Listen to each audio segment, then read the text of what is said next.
বন্যাটা আসলে তো পানি, এবং পানি যেহেতু আসে এই পানিটা তো থাকে আসলে ময়লা এবং জীবাণুযুক্ত।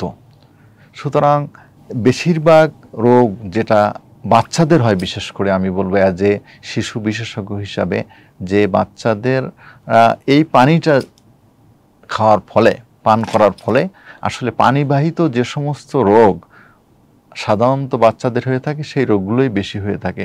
আর পানিবাহিত রোগ বেশিরভাগ হয় বাচ্চাদের, বড়দেরও হয়, তবে বাচ্চাদেরকে বেশি আক্রান্ত করে। বিশেষ করে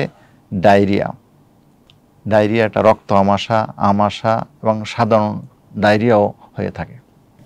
তাছাড়া শুধু ডায়রিয়াও নয়, এই পানিটা ময়লা জীবাণুযুক্ত হওয়ার কারণে তার এই পানি, এই ময়লা পানি, এই দুর্গন্ধ পানি, এই রোগ জীবাণুযুক্ত পানি দ্বারা গোসল করালে চামড়ার ইনফেকশান, তারপরে চামড়ার আরও যে সময় বিশেষ করে খোস পাসরাও এই সময় বেশি হয়ে থাকে। যেহেতু পানিটা দূষিত, সুতরাং এই পানিটা যদি পান করে, এই পানির ভিতরে জীবাণু আছে, এই জীবাণু দ্বারাই তো তার ডায়রিয়া হচ্ছে, এটাই কারণ।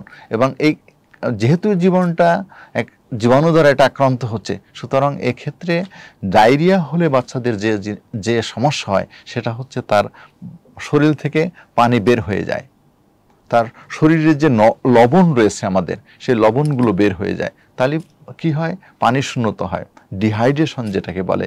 তারপরে লবণ যে শরীর থেকে বের হয়ে যায়, তার জন্য তার দুর্বলতা হয়, আরও অনেকগুলো সমস্যা হয়ে থাকে। তাহলে আমাদের এগুলো করণীয় হচ্ছে যে তাদেরকে যখনই ডায়রিয়া শুরু হয়ে যাবে তখনই তাকে, যেহেতু পানি শূন্য হয়, সেই জন্য তাকে পরিমাণ মতো এবং প্রয়োজন মতো তাকে মানে অরাল রিহাইড্রেশন সলিউশন, যেটা ওআরএস আমরা বলি, এটা আমরা সবাই জানি, এটা যেটা পাওয়া যায় এই অরাল রিহাইড্রেশন সলিউশন ওআরএস, এটাকে খেতে দিতে হবে।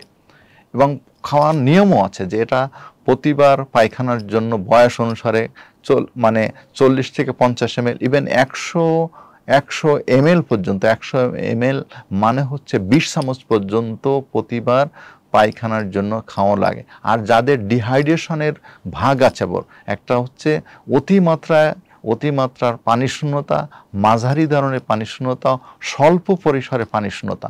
যদি তার মানে স্বল্প মাত্রা হয় তাহলে প্রতিবার পায়খানার জন্য যতটুকু সে পায়খানা করে পরিমাণ প্রতিবার ততটুক তাকে 40 ml মানে 8 চামচ থেকে 10 চামচ বা কোনো ক্ষেত্রে 15 থেকে 20 চামচ পর্যন্ত স্যালাইন খাওয়া লাগে।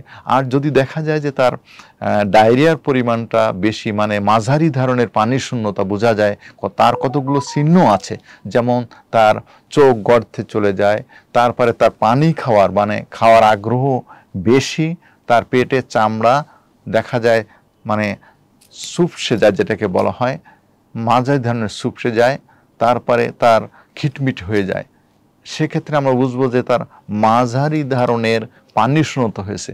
সেক্ষেত্রে আমরা তাকে একটা যে ওআরএস প্যাকেট আছে 500 ml এর, তাকে 500 ml এর যে ওআরএস আছে এইটা আমরা গুলে বয়স ভেদে আসলে এটার পরিমাণ নির্ভর করে এবং তাকে 4 ঘন্টার ভিতর এই পানিটা যে তাকে খাওয়াতে হবে, ওআরএসটা 4 ঘন্টার ভিতর এটা গুলেও খাওয়াতে হবে। 4 ঘন্টা পরে কিন্তু আবার এই ওআরএস সলিউশনটা, এটা মানে সল্ট যেটা আমরা তৈরি করলাম, সেটা কিন্তু ফেলে দিতে হবে। এইটা হচ্ছে মাঝারি ধরনের। আর যদি এমন হয় যে না, তার মানে অতিমাত্রায় পানি শূন্যতা দেখা যায়, সেক্ষেত্রে আমরা কীভাবে বুঝবো? বাচ্চাটা দেখে একেবারে নিস্তেজ হয়ে যায়, তাকে যদি আমরা পানি খাওয়ার জন্য অফার করি, বলি, সে কিন্তু খেতে পারবে না, পেটের চামড়া দেখো ভীষণভাবে কুঁচকে যায়। সুতরাং সেক্ষেত্রে আমরা বলবো চোখ গর্তে চলে যায়, জিহ্বা একেবারে শুষ্ক হয়ে যায়, সেক্ষেত্রে কিন্তু আমাদের মুখে খেতে না পারার কারণে তাকে কিন্তু অতি দ্রুত নিকটস্থ হসপিটালে তাকে পৌঁছানো দরকার, এবং সেক্ষেত্রে তাকে শিরায় স্যালাইন দেওয়া লাগতে পারে, যেটাকে বলা হয় কলেরা স্যালাইন। সুতরাং এ ব্যাপারে আমাদের প্রথমে বাচ্চাটাকে মানে আমাকে অ্যাসেস করতে হবে যে কোন পর্যায়ে আছে, সে কি মানে স্বল্প মাত্রায় না মাঝারি মাত্রায় অথবা অতিমাত্রায় পানি শূন্যতা হলো কিনা, মানে আমাদের এটা বিচার করে তাকে সেই অনুসারে ব্যবস্থা নিতে হবে। তবে অতিমাত্রা যাদের পানির শূন্যতা আছে সেই সমস্ত বাচ্চাটা কিন্তু ঝুঁকিপূর্ণ, সুতরাং তাদেরকে অতি দ্রুত নিকটস্থ হসপিটালে, যেহেতু স্বাস্থ্য কমপ্লেক্স আছে অথবা ডিস্ট্রিক্ট সদর হসপিটাল আছে, জেলার সদর হসপিটাল আছে অথবা মেডিকেল কলেজ আছে, সেখানে পৌঁছানো দরকার এবং সেখানে শিরা স্যালাইন দেওয়া লাগতে পারে।